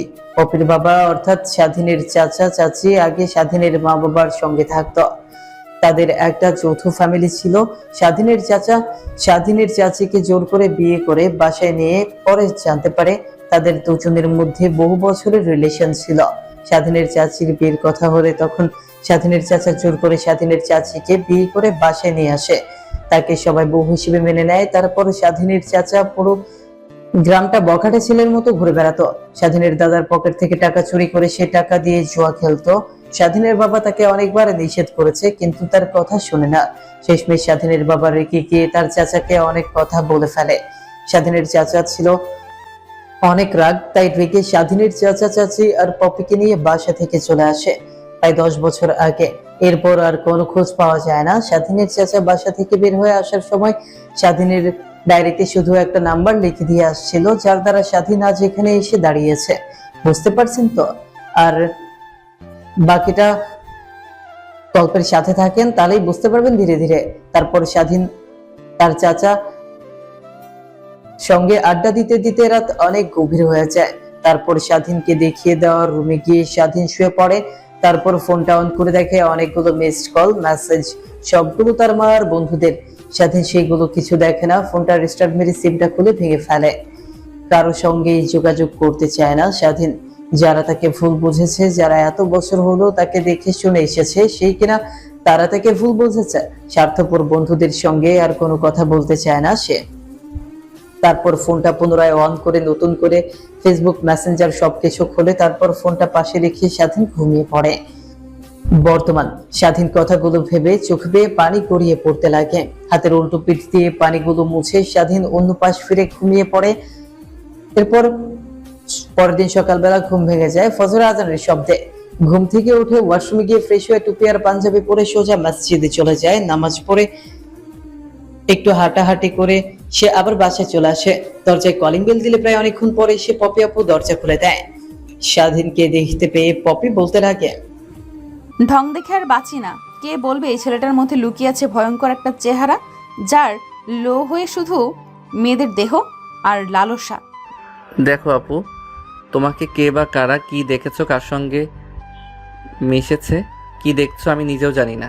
কিন্তু তুমি একটাবার ভেবে দেখো, তোমার বাসায় আমি রয়েছি প্রায় 2 বছর হয়ে যাবে। কখনো কি আমি তোমাকে বোনের নজর বাদে অন্য কোনো নজরে দেখেছি বলো? বিনা অনুমতিতে কখনো কি তোমার রুমে প্রবেশ করেছি আমি, বলো? তোর এত গল্প আমি শুনতে চাচ্ছি না। তুই যে একটা বখাটে খারাপ ছেলে তা আমি বুঝে গেছি, টের পেয়ে গেছি। বাবা আসুক, তারপর আমি বাবাকে বলি কিভাবে তোকে এই বাড়ি থেকে বের করা যায় সেই বন্দোবস্ত আমি করছি। কথাটি বলে পপি সেখান থেকে চলে যেতে লাগে। স্বাধীন সেখানে আর না দাঁড়িয়ে থেকে তার রুমের দিকে অগ্রসর হতে লাগে। রুমে গিয়ে পাঞ্জাবি খুলে স্কুলে যাওয়ার জন্য টি শার্ট আর প্যান্ট পরে নেয়। বাইকের চাবি নিয়ে বাসা থেকে বের হতে যাবে, ঠিক তখনই পেছন থেকে পপি বলতে লাগে, তোকে না বলেছি তুই আমার বাবার কোনো দিনের ছবি না, তাহলে আমার বাবার টাকায় কেনা বাইক তুই কেন চালাতে যাবি? এই তো যাচ্ছিস কলেজে লুচ্চামি করতে, তা পায়ে হেঁটে একবার যা, দেখ কেমন লাগে। পপির কথা শুনে স্বাধীনের মাথায় 100 ডিগ্রি রাগ উঠে যায়। তারপর বাইকের চাবিটা পপির দিকে এগিয়ে দিয়ে সেখান থেকে পায়ে হেঁটে কলেজ যাওয়ার জন্য বেরিয়ে পড়ে স্বাধীন। তোর আবার কি হলো? ও কোনো মেয়েদের সঙ্গে মিশলে আমার এমন লাগে কেন? দেখতেই গায়ে জ্বালা করে কেন? আমি তো ওকে আর ভালোবাসি না, পছন্দ করি না, তাহলে এমন কেন হয়? ওকে আমি নিজের অজান্তেই ভালোবেসে ফেলেছি। এটা কখনোই হবার নয়। ও তো আমার ছোট, প্রায় 3 বছরের। বাবা মা কখনোই মেনে নেবে না। যেভাবেই হোক ওর কাছ থেকে আমার দূরে দূরেই থাকতে হবে। ওর মায়ায় একদমই জড়ানো যাবে না। ওর মতো একটা পিচ্চি ছেলেকে বিয়ে করলে নিজের লাইফ নিজেই হেল্প করে ফেলবো। স্বাধীন রুম থেকে বের হয়ে হাঁটতে হাঁটতে কলেজের উদ্দেশ্যে রওনা হয়। অন্যদিকে বাইকের চাবিটা নিয়ে তার রুমে চলে যায়। বাসায় কেউ নেই, কাছের মেয়েও নেই, অনেক ভয় করছে দিনের বেলা। তারপরেও কালকে রাতে স্বাধীনের সঙ্গে এমন ব্যবহার করার মূল কারণটাই ছিল এটা। একা একা পপি বাসায় থাকতে পারে না, অনেক ভয় করে। সে দরজা আটকে দিয়ে একা রুমের মধ্যে বসে থাকে। কলেজ যাবে, কিভাবে যাবে? এই অবেলা রিক্সা পাওয়া যাবে না। প্রত্যেকদিন কলেজে যায় স্বাধীনের বাইকে করে, কিন্তু ও তো আজকে চলে গেছে হাঁটতে হাঁটতে, আর পপি বাইক চালাতে পারে না। তাই সে রুমের মধ্যে বসে আছে। একটু পর দরজায় কলিং বেলের শব্দ শুনতে পায়। অনেকটা ভয় পেয়ে যায়, কারণ লোক চোখে শুনেছে একটা নিরিবিলি বাসায় অনেক ডাকাত চোর এইগুলো আসতো।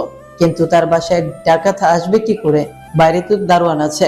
তারপর রুম থেকে বের হয়ে গুটি গুটি পায়ে দরজার সামনে গিয়ে দরজা কি হল দিয়ে দেখে বাইরে তার মার বাবা দাঁড়িয়ে আছে। আনন্দে আত্মাহারা হয়ে দরজা খুলে দেয় সে। পপি তার মাকে দেখতে পেয়ে জড়িয়ে ধরে বলতে লাগে, মা তোমরা এসেছো? সেই কবে গেলে, বললে 7 দিন থেকে আসবে, কিন্তু 15 দিন হয়ে গেল, তোমাদের আসার কোনো নামগন্ধই নেই।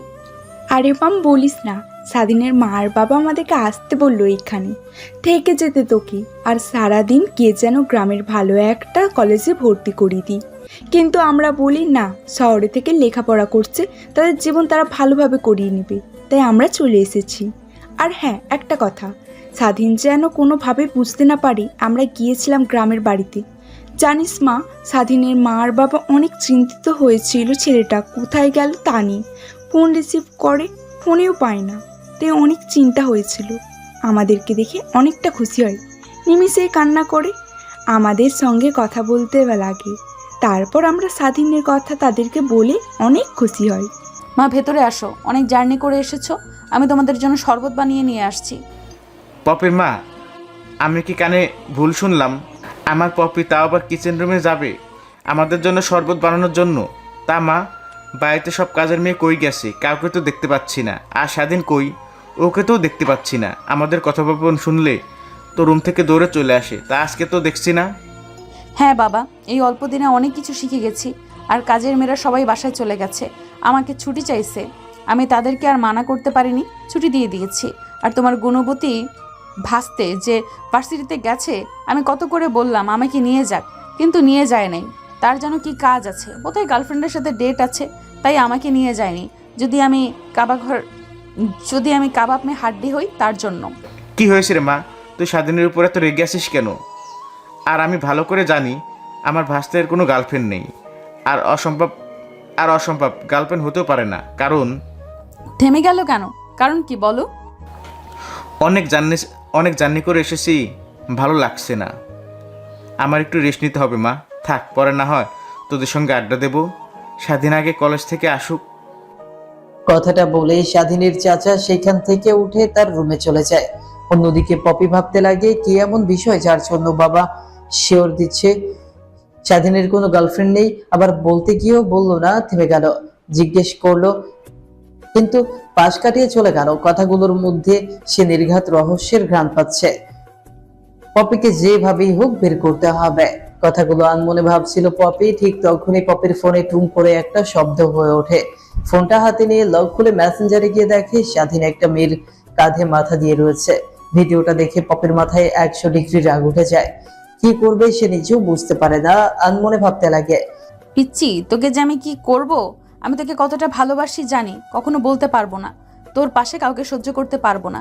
জানি না আদৌ কি তুই কাউকে ভালোবাসিস কিনা, কিন্তু তোর সঙ্গে আমি কাউকে দেখতে পারবো না। এর থেকে আমার মৃত্যু ভালো। যেইভাবেই হোক তোকে আমার করে নেব। তুই একবার আজকে বাসায় আয়, তারপরে আমি দেখছি কি করে তুই অন্য মেয়েদের সঙ্গে এমন ফষ্টি নষ্টি করিস। কি হয়েছে? এবার দেখি তুই কি করে অন্য মেয়েদের দিকে তাকাস। যেইভাবেই হোক এই বুদ্ধিটা আমাকে অ্যাপ্লাই করতে হবে। মা আর বাবার দেখে মনে হয় না ওনারা কিছু করবে, তারা স্বেচ্ছায় হয়তো রাজি হয়ে যাবে। আনমনে চিন্তা করতে করতে পপি ঘুমিয়ে পড়ে। বিকেলের দিকে ওর ঘুম ভাঙলে তবে শোয়া থেকে উঠে বাইরে চলে আসে। বাইরে এসে দেখে বসার রুমে বসে থেকে পপির বাবা আর স্বাধীন বসে আড্ডা দিচ্ছে। পপি তাদের সঙ্গে গিয়ে আড্ডা দিতে লাগে। সেদিন স্বাধীনকে কিছু বুঝতে দেয় না। একটু পর তার জীবন পুরোটা মোড় নিবে। তার জীবনের সঙ্গে অন্য আরো একটা নাম জড়িয়ে পড়বে। স্বাধীনের দিকে তাকিয়ে হাসি মাখা মুখটা দেখছিল আর অনেক কথা ভাবছিল। ঠিক তখন পপির মা তাদের জন্য চা নিয়ে আসে। পপিকে অনেকবার বলতে লাগে চা নেওয়ার কথা, কিন্তু সে চা নিচ্ছে না। থমেলে স্বাধীনের দিকে তাকিয়ে আছে। পপির মা পুনরায় চায়ের কাপটা হাতের একটু ছোঁয়া লাগিয়ে বলে। ঠিক তখনই পপির ধ্যান ভেঙে যায়। ওর মায়ের কাছ থেকে চায়ের কাপটা নিতে লাগে। তখনই পপির মা পপিকে বলে, কি রে, তুই কোথায় ঝাঁপ দিলি? তোকে এতবার ডাকছি কিন্তু কোনো সাড়া শব্দ নেই। কোথায় হারিয়ে যাচ্ছিস দিন দিন? তোর ভাবলা আর কোনো কেমন যেন সন্দেহ মনে হচ্ছে রে। যাক, চা খেয়ে আমাদেরকে রান্নার কাজে সাহায্য কর।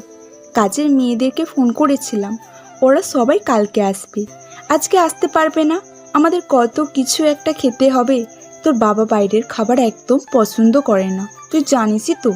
তা না হলে আমরা সবাই বাইরে গিয়ে খাবার খেয়ে আসতাম। তারপর সবাই একত্রে বসে আড্ডা দিতে লাগে। অনেকটা সময় পার হয়ে যাওয়ার পর পপি আর পপির মা দুজনে চলে যায় রান্নাঘরে রান্না করার জন্য। পপি রান্না করছে গরমের মধ্যে। তার অবস্থা একদম নাজেহাল, তাই বুকের উপর থেকে ওড়নাটা সরিয়ে কোমরে ভালোভাবে গুছিয়ে রেখেছে। স্বাধীন ঠিক তখনই কিচেন রুমে ঢুকে পানির বোতল নেওয়ার জন্য। পপির দিকে তাকাতে পপিকে অমন অবস্থায় দেখে অপলক দৃষ্টিতে ওর দিকে তাকিয়ে আছে। শরীরে টুকটুক করে ঘাম বের হচ্ছে, চুলটা মুখের উপর দোলনা দিচ্ছে। বুকের উপর কাপড় নেই। পপি রান্না করছিল। ঠিক তখনই স্বাধীনের দিকে নজর যায়। দেখে স্বাধীন তার দিকে তাকিয়ে আছে অপলক দৃষ্টিতে। তখনই পপি তার দিকে তাকায়, দেখে বুকের উপর ওড়না নেই। তখনই আনমনে বলতে লাগে, দেখো পিচ্ছি, দেখো এখন এমন এক কাজ করে দেখো, একটু পর তো সব কিছু খুলে দেখাবো তোমাকে। কথাটা আনমনে ভাবতে লাগে, কিন্তু স্বাধীনের কোনো হেলদোল নেই। পপির দিকে তাকিয়ে আছে যেন এক পরী, যার দিক থেকে দৃষ্টি সরানো যাবে না। ঠিক তখনই কিচেন রুমে হাতে একটা বাটি নিয়ে প্রবেশ করে চাচি। স্বাধীনকে কিচেন রুমে দাঁড়িয়ে থাকতে দেখে চাচি বলতে লাগে, বাবা, অনেক গরম পেয়েছি, কিচেন রুমের আসা যাচ্ছে না, আর তুই এখানে দাঁড়িয়ে আছিস কেন? কারো কণ্ঠস্বর শুনতে পেয়ে স্বাধীনের ধ্যান ভেঙে যায়। তারপর ফ্রিজ থেকে পানির বোতলটা হাতে নিয়ে কিচেন রুম থেকে বের হতে হতে বলে, চাচা, পানির জন্য এসেছিলাম। চাচা পানি খাবে বলল, তাই এসেছিলাম। এই যে পানির বোতল নিয়ে এখন যাচ্ছি। তোমরা কাজ করো। আর কিচেন রুমে এত গরম কেন? এখানে এসি লাগাতে পারো না? দেখো পাগল ছেলের কথা, কিচেন রুমে কেউ এসি লাগায়? তাহলে রান্না করবে কেমনি? কিচেন রুমে এসি লাগালে তোমার পরীর মতো মেয়েটাকে তো আর ঘামতে হতো না। কথাটা বলেই স্বাধীন সেখানে আর এক মুহূর্ত না দাঁড়িয়ে থেকে ভো দৌড় দিয়ে সেখান থেকে চলে আসে। তারপর তার চাচাকে পানির বোতলটা দেয়, তারপর তার চাচা পানি খেতে লাগে। এইভাবে পেরিয়ে যায় অনেকটা সময়। স্বাধীন আর তার চাচা বসে থেকে টিভিতে মুভি দেখছিল, তখনই পপির মা আর পপি এসে তাদের পাশে বসে টিভি দেখতে লাগে। অনেকটা সময় পার হয়ে যাওয়ার পর চাচা বলতে লাগে, রান্না কি হয়েছে? তোমাদের অনেক ক্ষুধা পেয়েছে, সে আসার পর থেকে না খেয়ে আসি। রান্না শেষ হয়েছে, চলো সবাই খাবার খেয়ে নেবে। কথাটা বলা শেষ হলে সবাই খাবার টেবিলে চলে আসে। তারপর সবাই খাওয়া দাওয়া করে যে যার রুমে চলে যায়। স্বাধীন তার রুমে গিয়ে পড়ার টেবিলে বসে পড়ছিল, ঠিক তখনই ফোনে মেসেজ টোন বেজে ওঠে। কিছু একটা চিন্তা করে ফোনটা হাতে নিয়ে মেসেজের ভেতর ঢুকে দেখে পপি আপু তাকে ডেকেছে তার রুমে। স্বাধীন সময়ের দিকে তাকিয়ে দেখে রাত 10টা বাজছে। বুঝতে পারে না এত রাতে কেন পপি আপু তার রুমে ডাকছে। কেয়ার করার যেহেতু ডেকেছে আর তো থাকা যাবে না। তারপর বইটা পাশে রেখে উঠে পপি রুমের দিকে অগ্রসর হতে লাগে। রুমের সামনে এসে দরজায় করাঘাত করতেই দরজা খুলে যায়। রুমের মধ্যে গিয়ে দেখে রুমে কেউ নেই। আপু বলে ডাক দিলে ওয়াশরুম থেকে শব্দ হতে লাগে। তারপর স্বাধীন সোফায় বসে মোবাইলে ফেসবুকিং করতে লাগে। ঠিক তখনই খট করে দরজা খোলার শব্দ হয়। ওয়াশরুমের দরজার দিকে তাকিয়ে স্বাধীন তো অবাক হয়ে যায়। পপি আপুর পুরো শরীরে পানি টপটপ করছে, পুরো শরীরে শুধু টাওয়াল পেঁচানো। কিছুক্ষণ তাকিয়ে থেকে মাঠের দিকে তাকিয়ে বলে, আপু সরি, আমি অসময়ে তোমার রুমে চলে এসেছি। আমি যাচ্ছি। আর কি হয়েছে বলো? হঠাৎ তুমি তোমার রুমে আমাকে ডাকলে কেন? স্বাধীনের কথা শেষ হতেই পপি ওয়াশরুমের দরজার সামনে থেকে সরে গিয়ে তার রুমের দরজা লাগিয়ে দেয়।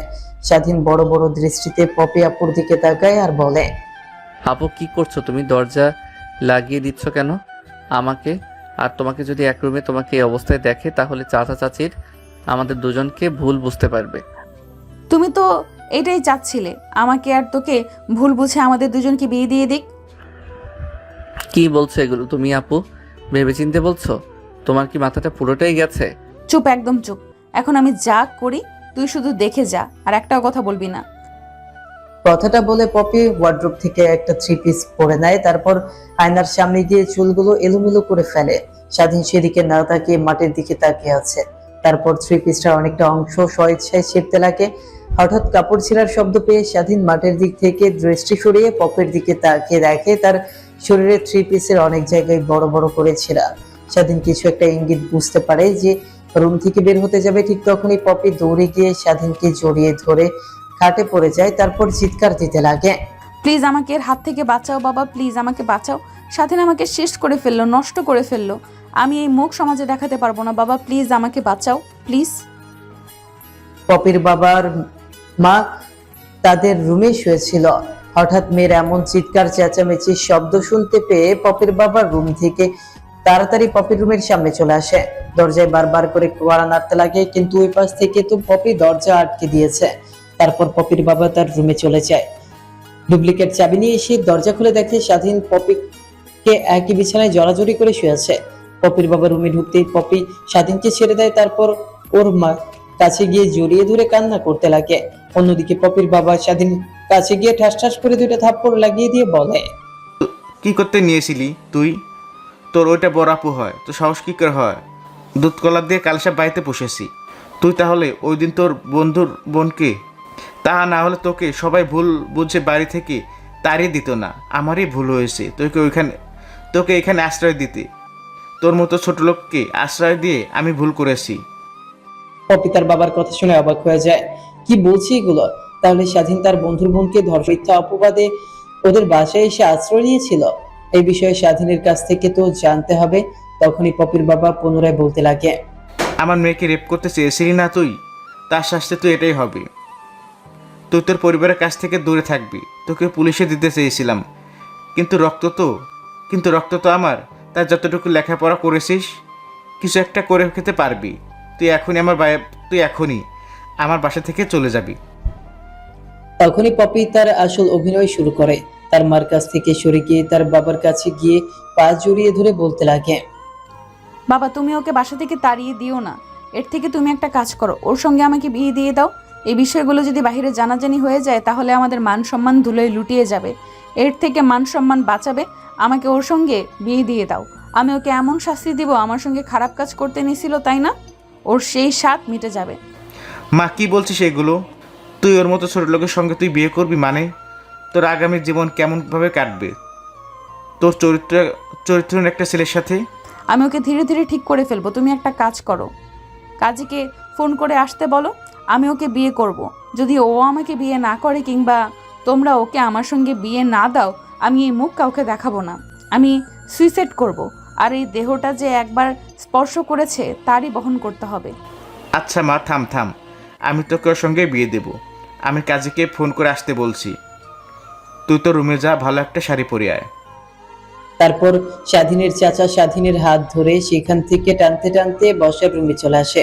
বসার রুমে এসে স্বাধীনের চাচা আর চাচি বসে হা হা করে হাসতে লাগে। স্বাধীন কিছুই বুঝে উঠতে পারে না এই হাসির রহস্যটা কি। চলো চলো দৃষ্টি নিয়ে স্বাধীন তার চাচা আর চাচির দিকে তাকিয়ে আছে। তখনই স্বাধীনের চাচা বলতে লাগে, বাবা, তুই অনেক অবাক হচ্ছিস তাই না? আর অবাক হতে হবে না, তোকে আমি সব কথা খুলে বলছি। আর শরীরে তোর সঙ্গে খারাপ আচরণ করার জন্য আমরা আগে থেকে জানতাম পপি তোর সঙ্গে এমন কাজ করবে। তো চাষি পপিকে তার বান্ধবীর সঙ্গে যে নাটকটা করলো ওই বিষয়টা নিয়ে কথা বলছিল। ঠিক তখনই তোর চাষির পিছন থেকে শুনে ফেললো মেয়েটা অনেক পাগল হয়ে গেছে তোকে বিয়ে করার জন্য। তা আবার আমরাও রাজি হয়ে গেছি। আর বাবা শোন, আমি তোকে চাচা হিসেবে বলছি না, ধর একটা মেয়ের বাবা হিসেবে বলছি। তুই কি আমার মেয়েকে বিয়ে করতে রাজি আছিস? যদি রাজি থাকিস তাহলে হ্যাঁ বল, আর না থাকিস তাহলে আমাকে বলতে পারিস। আমি যেভাবে হোক আমার মেয়েকে আমি ম্যানেজ করে নিব। চাচা, আপনি আমাকে দুঃসময় ঠাঁই দিয়েছেন। আপনি যা করতে বলবেন আমি তা নির্দ্বিধায় করব। আর সেখানে তো মাত্র বিয়ে। যদি আপনি আমার জীবনটা যেতে বলেন তো আমি তাই করব। জীবন দিতে হবে না, তুই আমার মেয়েকে সুখে রাখিস, এটুকু করলেই আমি খুশি। ঠিক তখনই কলিং বেল বাজতে লাগে। চাচিকে দরজা খুলে দেয়। দরজা খুলে দেখে কাজীর সামনে দাঁড়িয়ে আছে। তারপর কাজী এসে বসার রুমে বসে পড়ে। একটু পর পপি একটা লাল শাড়ি পরে সেখানে চলে আসে। স্বাধীনকে আর পপিকে এক জায়গায় বসে কাজী বিয়ে পড়াতে লাগে। একটু পর কাজী সাহেব স্বাধীনকে আর পপিকে বিয়ে পড়ানো শেষ করে কাজী সাহেব তার টাকা নিয়ে সেখান থেকে চলে যায়। অন্যদিকে স্বাধীন সেখানে আর না বসে থেকে সোজা বাসার ছাদে চলে আসে। অনেকক্ষণ সেখানে দাঁড়িয়ে থাকার পর রাতের ঠান্ডা আবহাওয়া অনুভব করতে লাগে। অনেক ভালো লাগে রাতে ছাদে এসে থাকতে। অনেকক্ষণ দাঁড়িয়ে থাকার পর তাকিয়ে দেখে রাত 11টা বেজে গেছে। তারপর স্বাধীন রুমের দিকে অগ্রসর হয়। রুমের দরজা খুলে রুমে প্রবেশ করে তো স্বাধীন পুরো অবাক হয়ে যায়। ঘরটা ফুল দিয়ে সাজানো, এই অল্প সময়ে কি করে সম্ভব এগুলো? তারপর স্বাধীন দরজা আটকে দিয়ে সামনের দিকে এগোতেই পপি এসে স্বাধীনকে সালাম করতে লাগে। স্বাধীন পপিকে একটু রাগানোর জন্য বলতে লাগে, আপু, এগুলো কি করছো? তুমি বড় হয়ে ছোট পায়ে হাত দিচ্ছ। আল্লাহ পাপ দেবে তো আমাকে। কি বললি তুই? আপু বললি কেন আমাকে? আমি তোর আপু? হ্যাঁ, আমি তোর বউ। বউ বলে ডাকবি, বুঝলি? ওয়েট, তোকে মজা দেখাচ্ছি। আমাকে আপু বলার শাস্তি তোকে দেখাচ্ছি। কথাটা বলে পপি স্বাধীনকে টান দিয়ে খাটে ফেলে দেয়। তারপর ওর বুকের উপর উঠে সমানে লিপকিস করতে লাগে। স্বাধীন নিজেকে আর কন্ট্রোল করতে না পেরে পপির সঙ্গে রেসপন্স করতে লাগে। নিমিষেই দুইজন হারিয়ে যায় ভালোবাসার এক অতল গভীরে। তো বন্ধুরা, কেমন হয়েছে গল্পটা অবশ্যই কমেন্ট করতে ভুলবেন না। সমাপ্ত।